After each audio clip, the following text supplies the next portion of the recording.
Hi guys, welcome to Dad to Dan. This episode we're having a little look at assessment centres and interviews and asking Dad some tips. I hope you enjoy. So Dad, how would you succeed in an interview for a sales job? What's the... Well, the fundamental thing about a sales job and an interview is you're selling yourself. And two things there. One, if you don't know yourself, which is good, but then you should better sell yourself. You know, there's nothing else you can do in as a sales kind of learner. You know, you can't sell yourself. So, so that's the fundamental thing. So, you know, just be confident the fact that the questions you're going to get asked are about the thing that you know the most, and that's yourself. Okay.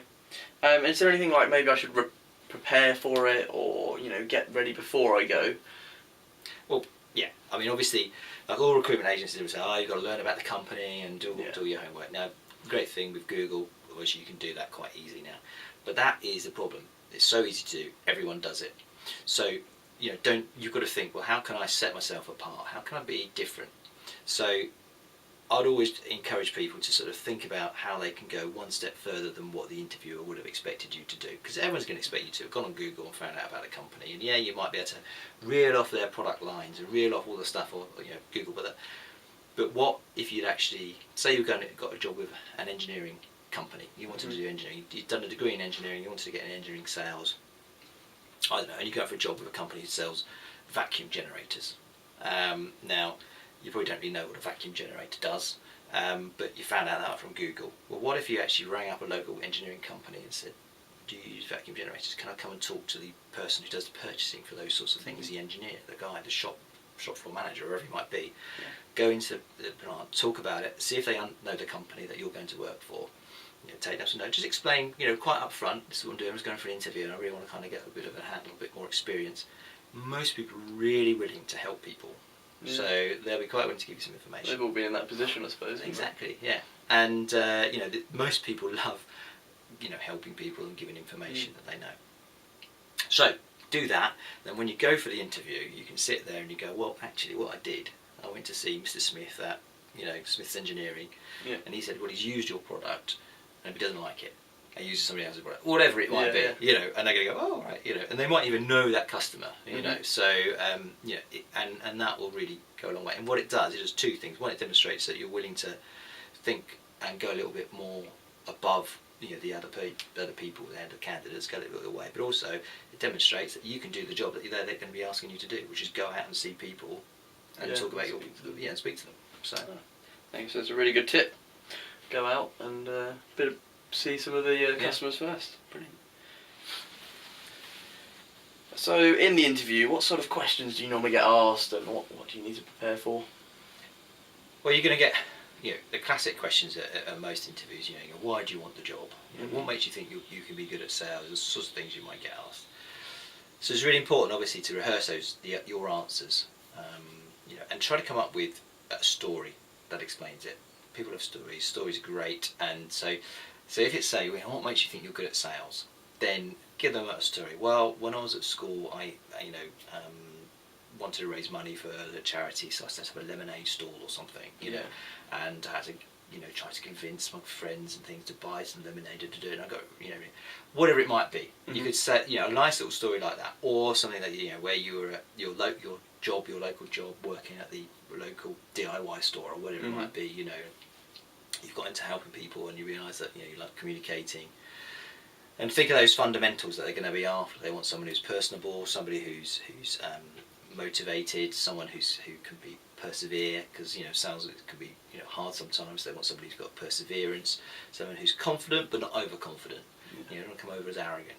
So think of those and try to have stories in mind that you can give your interviewer, the information they want in a nice sort of package about something that's happened in your life. Some good sort of interview processes nowadays often will ask that. Can you give me an instance of when you were doing something? Yeah. But so have them in mind before you go to the interview. Would you say that you would answer the questions differently depending on who's interviewing you, or? Well, yeah. Obviously you've got to adapt your presentation skill, if you like, to who you're speaking to, and the classic is that you'll have an HR person and the sales manager that you're going to report to. Now, the sales manager is going to be one of the most important things. You know, we're not, whenever I do any sort of sales discussions and training with people, I always think, fine, if you've got to get on and like the person that you're going to be reporting to in sales. It's probably more crucial than a lot of other jobs, but particularly in sales it is, because you're very visual. So really make sure you get on with the person. So obviously their focus is going to be more about, can I get on with this guy? Can he work within my team? Can do that. Whereas the HR person do they fit the basic criteria of the job spec? Mm-hmm. So there's two things there. Read the job spec and make sure you can tick all the criteria that they want, because that'll keep the HR person happy.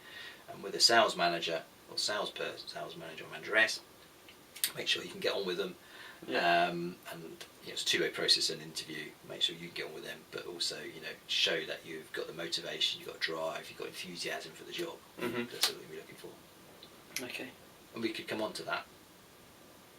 I mean, we could do sort of how you demonstrate those things in another episode, I think. Yeah, that would be good. Yeah. I remember you talking to me previously, actually, when I was going for an interview, and you were talking about how when you went for a couple of interviews, you used different stories for male and female interviewers. Yeah. I don't know if you could tell the people at home that. I mean, that was a very good thing. What did I say? So you were talking about. So you would use different, more emotive stories. Oh yeah. I mean, it sounds very sexist, and it sounds probably a little bit. Yeah. Well, it is true. I mean, like people are different, but women, by nature are more empathetic and more caring generally. Mm-hmm. So therefore they like that sort of story. So if you've got a story that you're going to tell to us, if you can show your emotional side and caring side more to a female than you can to a male. Mm-hmm. The males tend to be more like, we want to be tough. Yeah. So you want to demonstrate. So the stories you give them are far more sort of, about how you toughed it out and you've kind of fought on and mm-hmm. you gave as good as you got and all that sort of thing. Whereas for a female, and it is like I say, a bit sexist and generalistic, but generally it's true. They'll take more to the sort of like, I found it really hard and it was difficult. Mm. I carried on and got it, and I had a little cry, but it was okay. They'll take to that, be open, than maybe a male would. Okay. So at the end of the interview, what kind of how do you leave? Do you just say goodbye or no? I mean, obviously you're in sales. One of the classic things in sales is about the ability to close, the deal, and so whether it's the first interview, second interview, always ask, how did I do? How do you think I did? They're normally pretty good interviews, particularly professional ones. They'll give you the information, but it's very funny sometimes. I've done this in interviews where it's just me and the sales manager or whatever, and you ask that question, then you lead them on, so how about, am I going to come to a second interview? And you sort of literally ask that question. Yeah. And they go, and they're kind of like flummoxed, because, well, they're salespeople, that's what I'm doing, I'm a salesperson, I'm going to close you, I'm going to make sure I get the next thing. And they look at you and go, I know what you're trying to do. They go, well, that's what I'm trying to do. So always good to sort of like, even if it gets you nowhere, and they've seen that you've tried to sort of go that, close them down and get the break and get to the next step. Yeah. And then they'll appreciate that. Okay. So hi. So another book to read. Well, in fact, I had it as a audio CD, what I used to listen to in my car, which I'd highly recommend you do. But there is a book, and it's Spin Selling from Neil Rackham.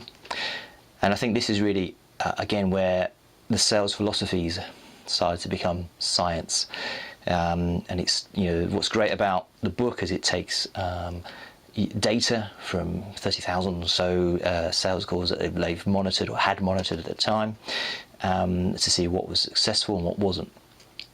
And the whole ethos really is about what they call spin selling. The spin selling isn't, as we might know it now, where we hear about political spin. It's about situation, problem, implication, and need payoff. And it's basically talking about the customer situation, finding the problems that they have, then the implication, building those problems up. What's the implication by having that problem, or and then the need payoff is if what would happen when your product can solve their problems, and what they would get for that. And I think that is a very sort of fundamental part of sales, but this is quite scientific. And what's really good about it, for me anyway, when I first started in sales, is it explains how to do what they call big ticket items, and that is large costings, things that, you know, a large sales cycle. It's all very well understanding the very basic principles of sales. When you go in and you're meeting, I don't know, you're selling to a small local shop, and you go in with selling sort of tins of beans or something, and you want to go in there, you want to close the deal and come back out again. Most sales don't really work like that. Most sales, particularly of larger value items, take you know, weeks or months to go through, and this explains really how you move from one stage and close that stage and then move on to the next one, which I think is really important. So yeah, spin selling. Again, I'll put some links on there. I really highly recommend getting to know with that. You know, the books probably changed slightly since I've read them, but I think it's still really worth a kind of good read to understand some really basic principles about sales, but how the science behind it works. You know, what works and what doesn't. Okay, I'll put some links on the YouTube site so you can find them. Cheers then. Bye.